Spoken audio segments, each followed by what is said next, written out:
ગત વર્ષે વહીવટી તંત્ર દ્વારા સાંઠિયા ગટર પૂરી દેવાને કારણે પોરબંદર તણાતા રહી ગયું, એટલે કે પોરબંદર પાણીમાં ડૂબી ગયું હતું. આ સાલ પણ એવા જ વર્તારા જોવા મળી રહ્યા છે.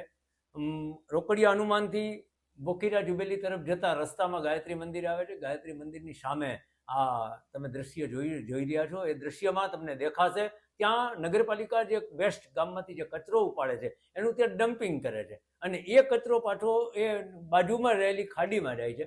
સવાલ અહીં મોટો એ છે કે વધુ વરસાદ આજકાલમાં આવશે યા થોડા સમય પછી વધારે વરસાદ આવે તો આ સમાનાંતર થઈ જવાને કારણે ખાડીમાંથી જતું ધસમસતું પાણી એ શહેરમાં ઘૂસી જવાના ચાન્સ વધારે છે. ત્યારે મહાનગરપાલિકા આ ખાડીઓને ઊંડી કરવી જોઈએ, વહીવટીતંત્રે ખાડીને ઊંડી કરવી જોઈએ, સિટી અને નદીઓ નહેરોને સફાઈ થવી જોઈએ. આ કંઈ ન થવાને બદલે નગરપાલિકાના કર્મચારીઓ દ્વારા ત્યાં ડમ્પિંગ કરવામાં આવે છે એનો અમને વિરોધ છે, અને આની અમારી રજૂઆત છે કે આ ન થવું જોઈએ.